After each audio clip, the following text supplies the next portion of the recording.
Hello दोस्तों। आज हम बात करेंगे कि मार्केट क्यों गिरा आज। मार्केट में आज 300 पॉइंट की गिरावट देखने को मिली और उसके पीछे कुछ कारण था कि जिस बेसिस पे निफ्टी गिरा। तो सबसे पहले वन बाय वन हम रीज़न जानते हैं कि बाज़ार क्यों गिरा।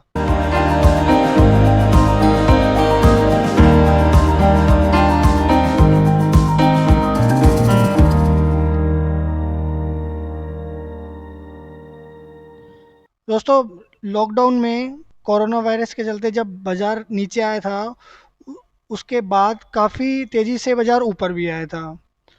तो जो बाजार ऊपर आया था, बाजार जितनी तेजी से ऊपर आया, स्टॉक उतनी तेजी से ऊपर आए। और आपने देखा कि मिड कैप और कई बड़े स्टॉक भी डबल और ट्रिपल हो गए। तो अब बाजार ऐसे पॉइंट पे पहुंच गया था, या तो उसको कोई बहुत पॉजिटिव ट्रिगर चाहिए था जिससे वो एक अपसाइड दे सके, जो कि हमारे पास अभी कोई ट्रिगर नहीं है इंडियन मार्केट के पास। तो अब हमारे पास क्या है, बाजार क्यों गिरा? सबसे पहला रीज़न कि बाजार अब इस टाइम पे जो इतनी जल्दी रैली आई ऊपर, तो ये महंगा हो गया बाजार। तो आपके सामने ये निफ्टी का पी रेशो चार्ट है। पी रेशो जितना ज़्यादा होता है, बाजार उतना ज़्यादा महंगा होता है। इस चीज़ को हमेशा याद रखना।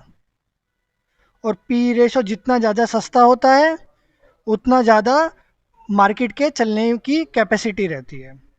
तो हम देखते हैं पहले इसमें क्या फ़र्क पड़ता है। सबसे पहले मैं आपको ले जाने जाऊंगा, हमारा जब लॉकडाउन हुआ था, तो लॉकडाउन हमारा हुआ था मार्च में।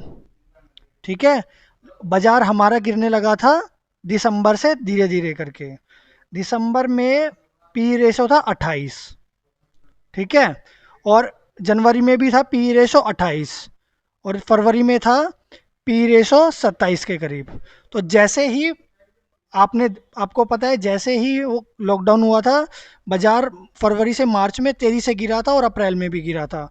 तो ये पी रेशो घट के आपका 20 हो गया था, 20 से 21 के बीच में। और मई में भी ये थोड़ा सस्ता ही था, इसलिए मार्केट चलता रहा।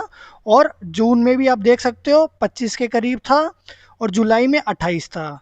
लेकिन आप देख सकते हो बाजार लगभग लगभग सितंबर से 2 या 4% ऊपर नीचे हुआ है।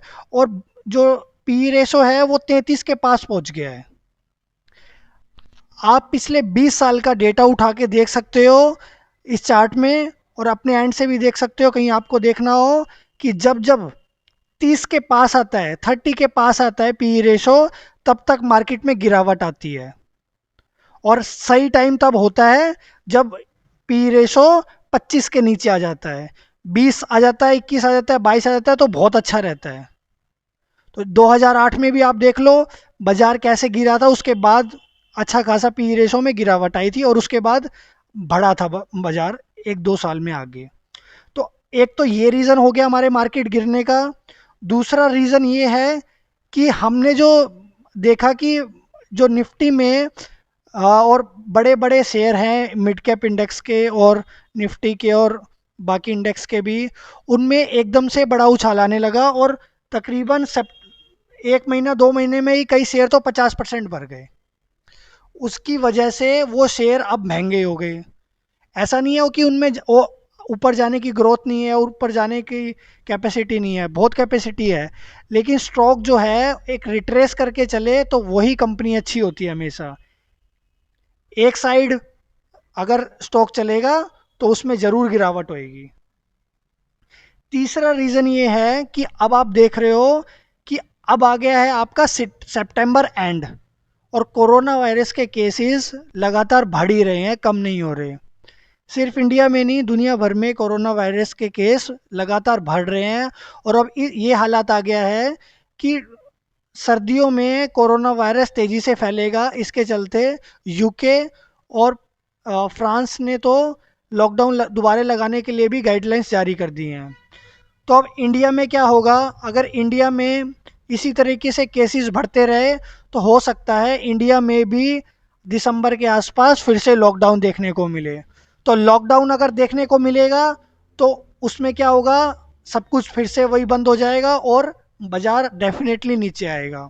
तो जब बाजार नीचे आ जाएगा तो फिर सभी लोग यही बोलने लगेंगे कि एक अच्छा मौका है, ऊपर बाजार थोड़ा महंगा हो गया था, अभी अच्छा टाइम है बाय करने का, इन्वेस्टमेंट करने का। तो अभी आज का मार्केट गिरने का यही रीज़न है कि जो पी रेशो बढ़ा हुआ है और कोरोना वायरस के केसेस बढ़ रहे हैं, तो दोबारा लॉकडाउन का खतरा बढ़ रहा है। और तीसरा ये शेयर्स की वैल्यू बढ़ गई थी, कंपनी की वैल्यू ओवर वैल्यूएशन हो गया है। तो इस टाइम पे कोई इन्वेस्टमेंट नहीं करनी चाहिए। आप देख सकते हो निफ्टी अभी भी अपने हाई से, यानी कि 11,800 के करीब हाई बनाया था उसने अभी, अभी जो रैली हुई थी, और अभी 10,800 का लो है आज का। तो तकरीबन 10% गिरा है, 10-12%, 10%। तो और स्टॉक जो हैं वो तकरीबन आप देख सकते हो, Hindustan Unilever, H D F C, A M C, और भी बहुत सारी कंपनियां जो हैं वो मई के लेवल पे आ गई हैं, मतलब उनमें ज़्यादा गिरावट हुई है।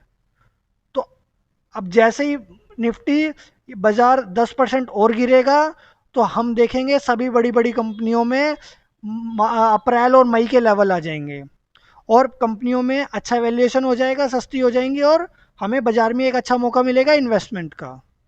तो आज की गिरावट का यही कारण है।